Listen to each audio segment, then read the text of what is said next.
السلام علیکم ورحمۃ اللہ وبرکاتہ۔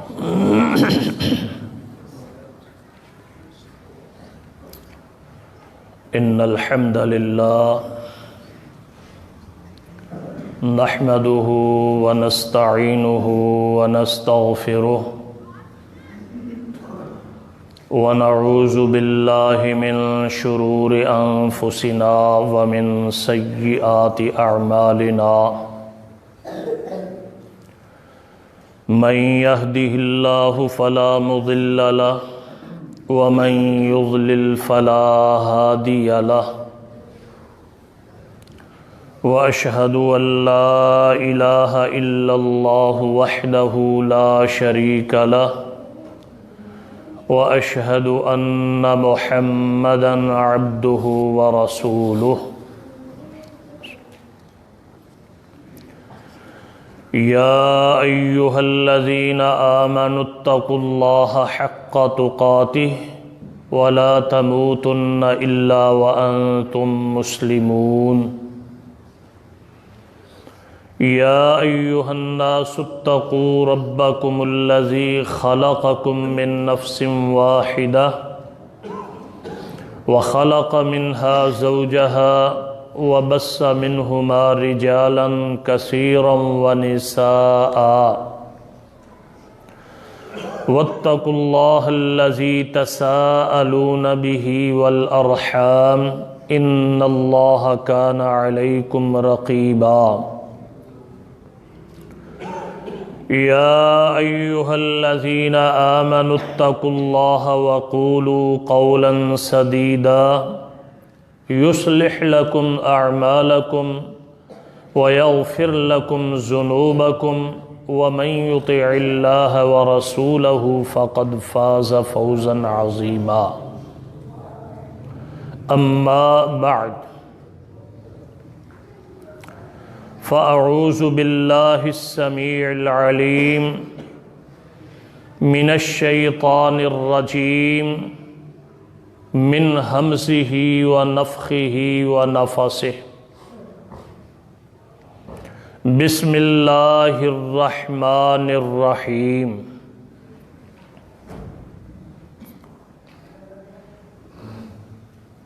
قال يا بني لا تقصص رؤياك على إخوتك فيكيدوا لك كيدا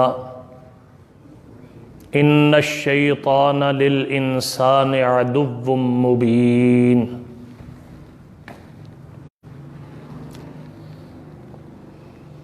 حضرات گرامی قدر،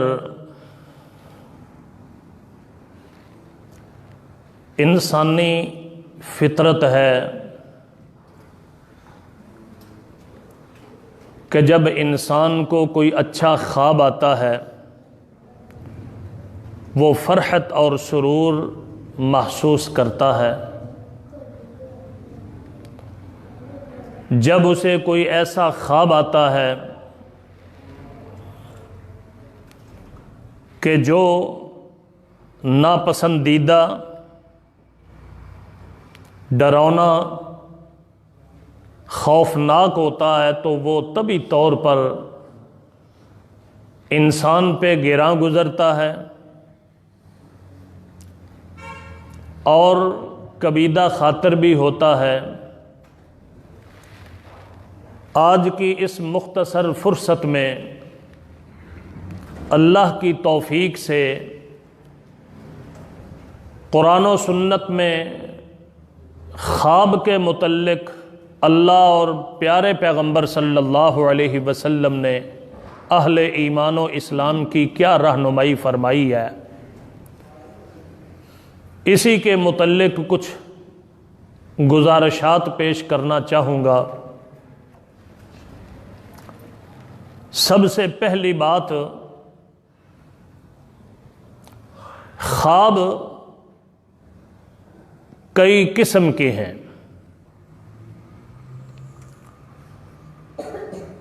صحیح مسلم کے اندر ایک حدیث ہے، نبی صلی اللہ علیہ وسلم نے فرمایا، عموماً جو انسان کو خواب آتے ہیں یہ 3 صورتوں میں ہوتے ہیں، 3 اس کی حالتیں اور کیفیتیں ہوتی ہیں۔ پہلے خواب تو وہ ہیں جو اچھے، نیک، سچے خواب ہیں، جن کو مبشرات بھی کہا جاتا ہے۔ یہ اللہ ذوالجلال والاکرام کی طرف سے ہوتے ہیں۔ آپ نے فرمایا کچھ خوابوں کا تعلق ایک ایسی قسم سے ہے جسے نفسانی خیالات کہا جاتا ہے۔ انسان دن بھر میں جو وہ کام کرتا ہے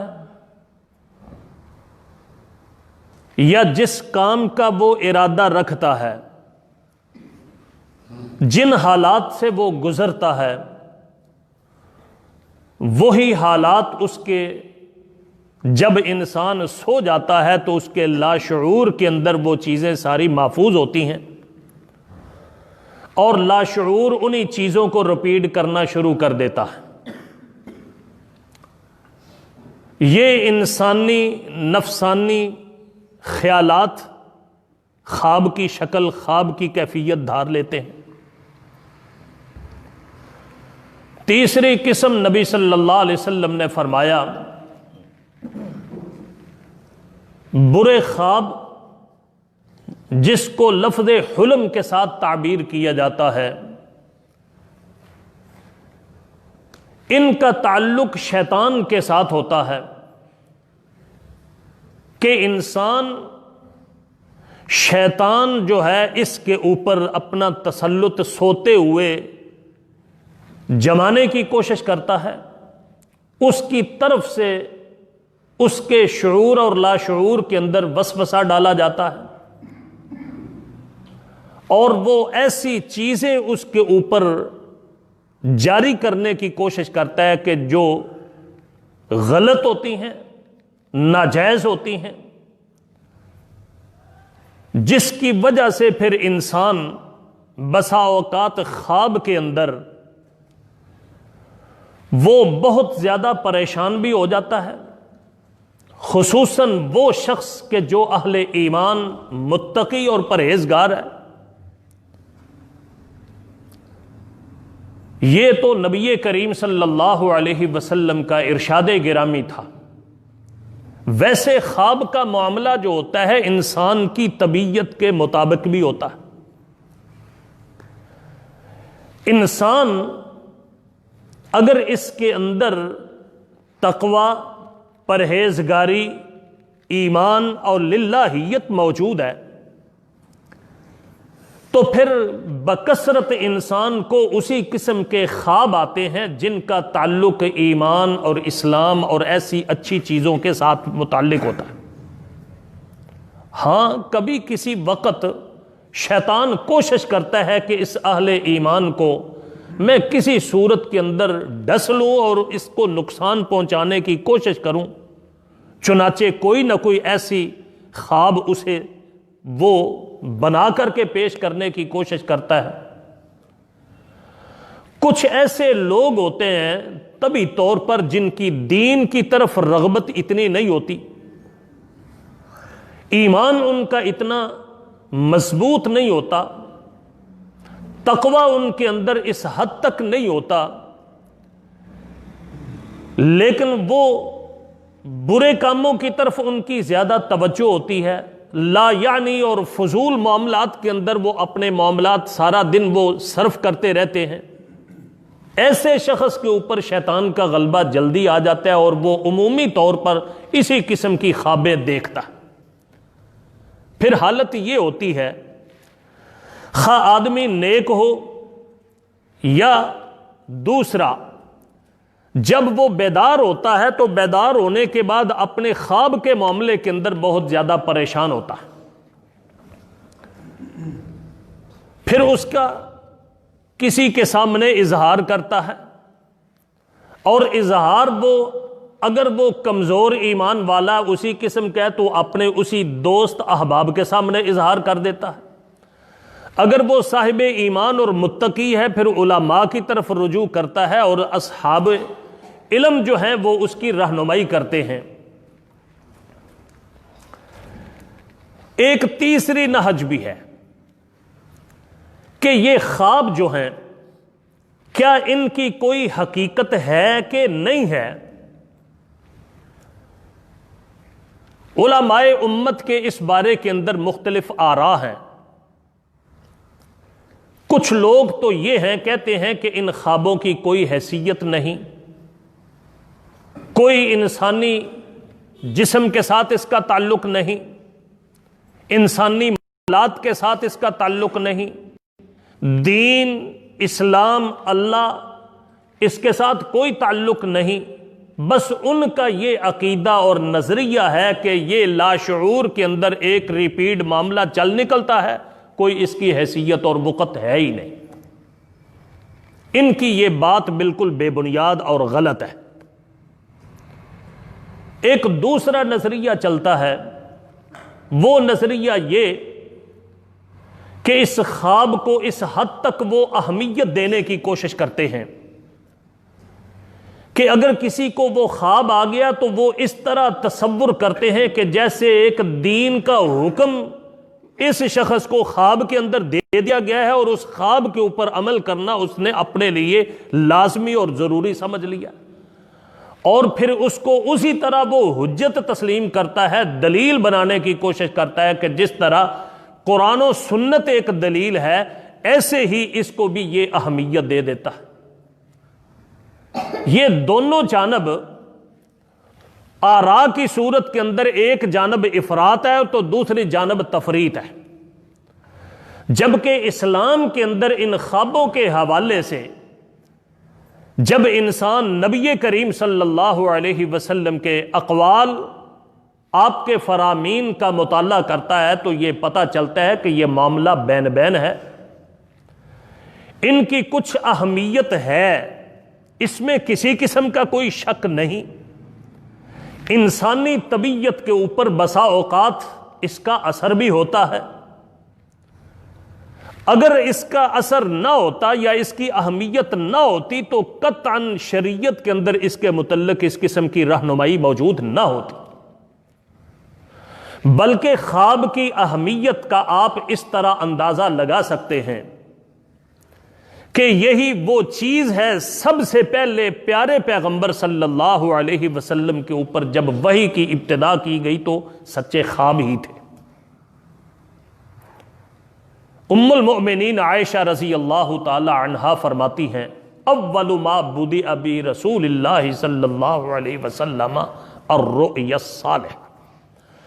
ابتدا جب وحی کی ہوئی تو سب سے پہلے آپ کو اچھے سچے خواب آتے تھے، ایسے شاندار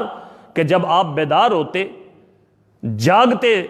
تو ان کی وہ حقیقت آپ کے سامنے اس طرح کھل کر کے سامنے آ جاتی، مثل فلق صبح، جس طرح کے روز روشن واضح ہو جاتا ہے، صبح پھیل کر کے ہر چیز اس کے اندر عیاں ہو جاتی۔ پھر یہ خواب اتنے اہم ہیں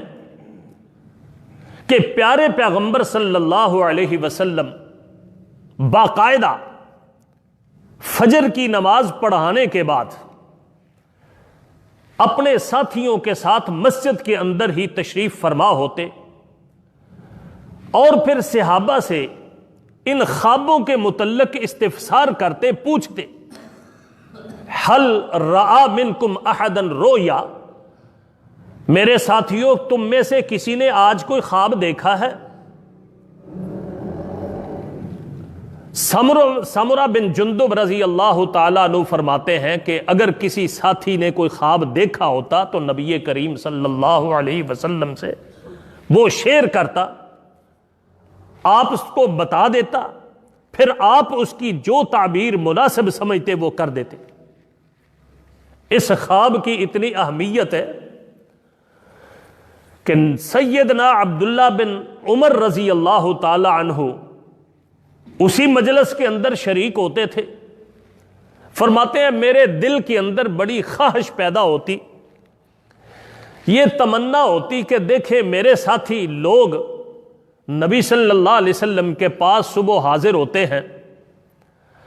آپ کے سامنے اپنے خواب پیش کرتے ہیں، آپ صلی اللہ علیہ وسلم ان کا حل، ان کی تعبیر، ان کی تفسیر بیان کرتے ہیں۔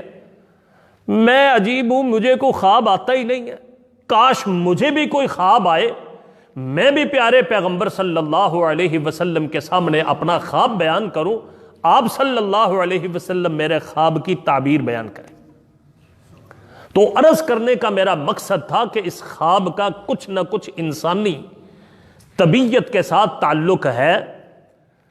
دینی معاملات کے اندر بھی اس کے رہنمائی موجود ہے۔ اب یہ خواب دو طرح کے ہیں،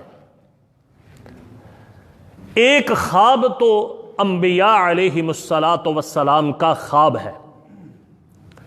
اس کے متعلق امت مسلمہ کا اتفاق ہے کہ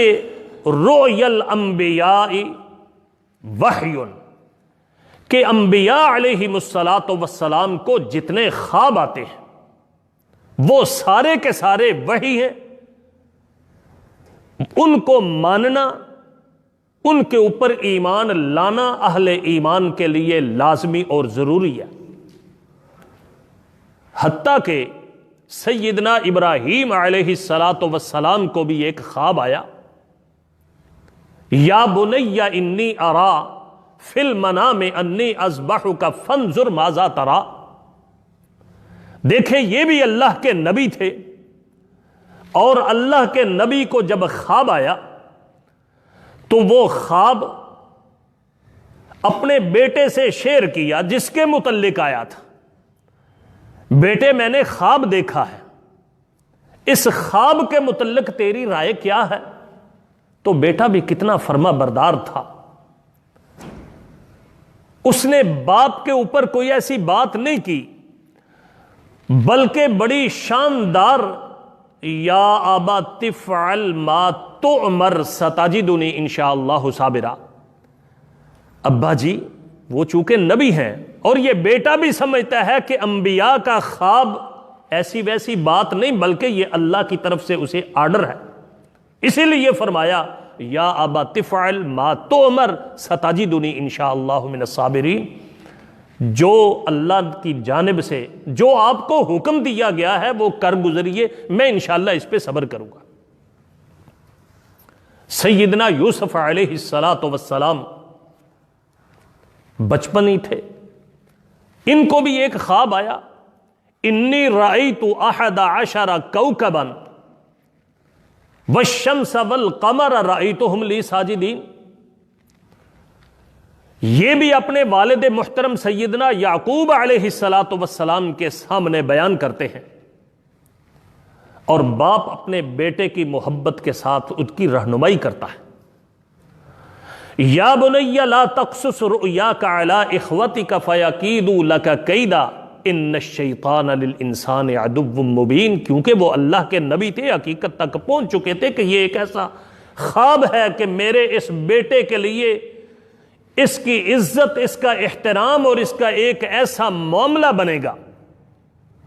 اور حسد کرنے والے حسد کریں گے۔ عرض میں یہ کر رہا تھا کہ انبیاء کے جتنے خواب ہوتے ہیں وہ خواب دین کے اندر حجت ہیں، وہ دلیل ہیں، اور اس کے اوپر کسی قسم کی کوئی ایسی ڈاؤٹ والی بات نہیں۔ دوسری قسم ہے عام لوگوں کا خواب، وہ نیک شخص کا ہو،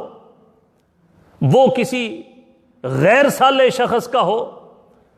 ہر وہ شخص جو نبی نہیں، رسول نہیں، اس کا خواب کسی صورت کے اندر کبھی حجت نہیں۔ بیداری کی حالت میں جب کسی کا قول کوئی حجت نہیں، تو نیند کی حالت میں خواب کیسے حجت ہو سکتا ہے؟ اس لیے وہ لوگ کہ جو اپنے خواب کی وجہ سے باور کرانے کی کوشش کرتے ہیں یا نعوذ باللہ ایسا کام کر گزرتے ہیں جو شریعت کے خلاف ہوتا ہے، انہیں غور کرنا چاہیے، یہ قطعاً کتاب و سنت کی مخالف ہے۔ پھر وہ لوگوں سے مال بٹورتے ہیں، اپنے آپ کو اجاگر کرنے کی کوشش کرتے ہیں۔ نبی کریم صلی اللہ علیہ وسلم نے خواب کے حوالے سے بڑی رہنمائی دی ہے۔ اس خواب کی اہمیت اتنی ہے، اللہ کے پیارے پیغمبر صلی اللہ علیہ وسلم نے فرمایا لم یبقى من النبوۃ الا المبشرات، لوگوں نبوت والا معاملہ ختم ہو چکا ہے، نبوت کا کوئی حصہ باقی نہیں، کسی نے نبی نہیں بن کے آنا اس کے بعد۔ ہاں البتہ مبشرات ضرور ہیں۔ یہ مبشرات کیا ہیں؟ نبی کریم صلی اللہ علیہ وسلم سے پوچھا گیا، اللہ کے پیارے پیغمبر صلی اللہ علیہ وسلم نے فرمایا رویا یراہ المومن، یہ وہ خواب ہے کہ جو کوئی مومن اس خواب کو دیکھتا ہے اور وہ خواب اس کے لیے بشارت کا باعث بنتا ہے، خوشخبری دیتا ہے۔ اچھا خواب جو کسی اہل ایمان کو آتا ہے یہ مبشرات ہے، یہ ضرورت۔ صحیح بخاری کے اندر حدیث موجود ہے، نبی کریم صلی اللہ علیہ وسلم نے فرمایا روی المومن جزء من 46 جزء من النبوہ، لوگوں مومن کا یہ خواب ہے نا، جو یہ خواب نبوت کے 46ویں حصے میں سے ایک حصہ ہے۔ نبوت کے اگر حصے کیے جائیں تو 46واں حصہ یہ مومن کے خواب بنتے ہیں۔ اب اس کا مفہوم کیا ہے؟ علماء اس بارے کے اندر کئی باتیں فرماتے ہیں۔ ایک تو یہ کہ یہ نبوت کا حصہ اس کو قرار دیا گیا ہے مومن کا، یہ نہیں سمجھ لینا کہ شاید اس کے اندر 40واں حصہ نبوت کا یہ بھی 40ویں حصے تک نبی بن گیا ہے، نعوذ باللہ من ذالک، یہ نہیں بات، بلکہ اس کا مطلب یہ بیان کیا جاتا ہے کہ جس طرح انبیاء علیہم السلام کو خواب آتے ہیں سچے، تو اس سچ اور صدق کے اندر چونکہ اس مومن کو بھی جو خواب آیا ہے یہ سچے ہیں، تو لہٰذا اس سچ کے اندر گویا کہ اس حصے کے اندر اس کی موافقت ہو گئی ہے۔ یا اس کا مفہوم یہ بیان کیا جاتا ہے کہ ام المؤمنین عائشہ رضی اللہ تعالی عنہا نے فرمایا کہ ابتدا نبی کریم صلی اللہ علیہ وسلم کے ساتھ جو وحی کی گئی تھی تو وہ اچھے سچے خواب تھے۔ اب آپ کا دور نبوت 23 سالہ ہے، اور یہ بات پکی ہے کہ آپ کو 6 ماہ تک، ام المؤمنین عائشہ رضی اللہ تعالی عنہ فرماتی ہیں 6 ماہ تک آپ کو خواب آتے رہے۔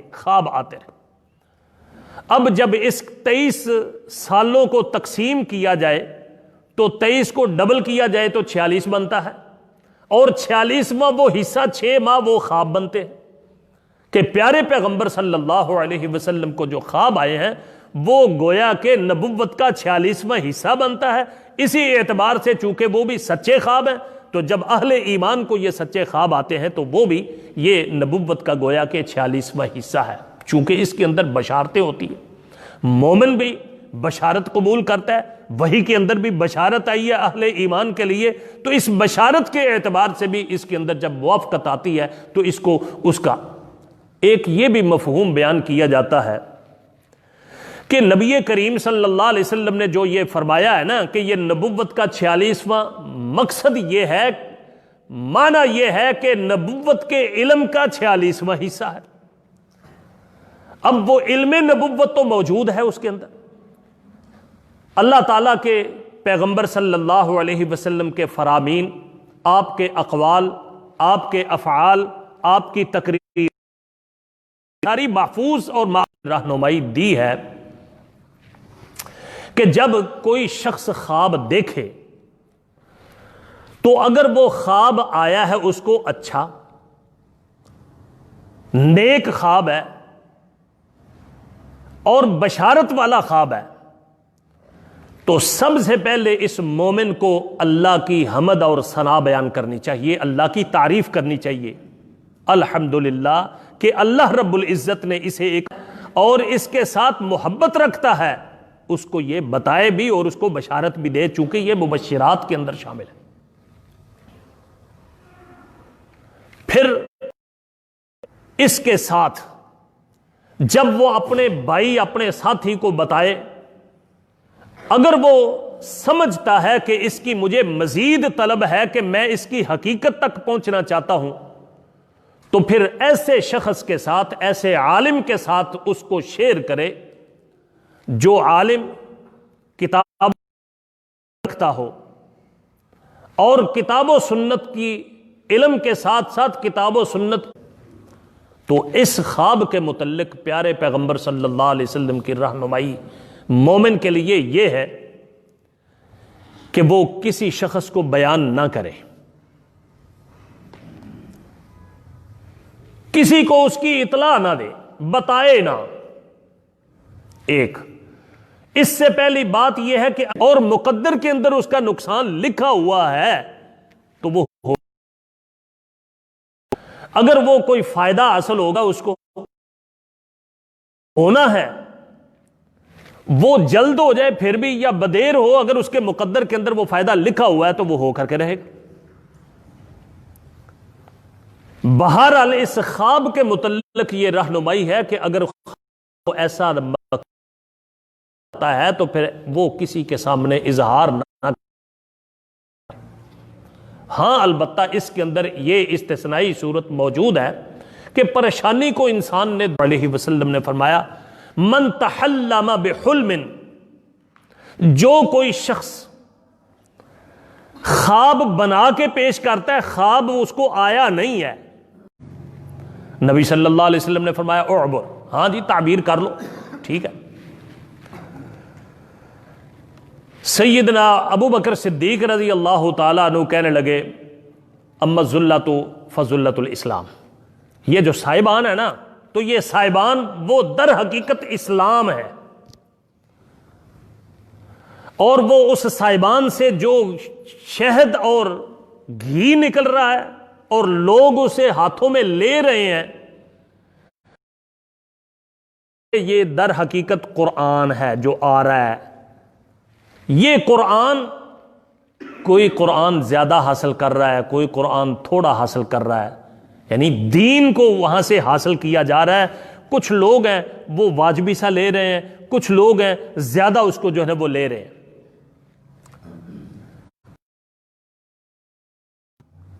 کہ اللہ کے پیارے پیغمبر جو رسی ہے نا، وہ رسی اللہ کا دین جو ہے نا وہ ٹوٹ آئے گی تھوڑا سا، پھر اس کے بعد اس کو جوڑا جائے گا اور وہ بھی اٹھا لیا جائے گا۔ نبی کریم صلی اللہ علیہ وسلم کے سامنے یہ تو ابو بکر صدیق رضی اللہ تعالیٰ عنہ کہنے لگے اللہ کے پیارے پیغمبر مجھے بتائیے تعبیر کی ہے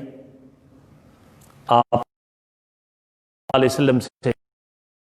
تانا۔ نبی صلی اللہ علیہ وسلم کے سامنے بیان کی۔ ام المؤمنین حفصہ رضی اللہ تعالی عنہا نے نبی صلی اللہ علیہ وسلم نے فرمایا نعم الرجل عبداللہ لو کان یصلی من اللیل، عبداللہ بندہ بڑا نیک ہے، اچھا آدمی ہے، خواب ٹھیک ہے، کاش کہ یہ رات کو تہجد پڑھا کرے، اس کا یہ ہوگا یہ ہوگا یہ ہوگا۔ تو عرض کرنے کا میرا مقصد یہ تھا کہ خواب، پھر اس برے خواب کو والے کو بھی اپنے آپ کے بچاؤ کے لیے یہ کوشش کرنی چاہیے کہ اس وقت اٹھے، وضو کرے اور اللہ کی رضا کے لیے جتنی اس کے مقدر ہے کچھ نہ کچھ نماز پڑھ لے، اللہ کی طرف اپنے رغبت جو ہے نا وہ کرنے کی کوشش کرے۔ اللہ مجھے اور آپ کو جو کہا اور سنا ہے اس پر عمل کرنے کی توفیق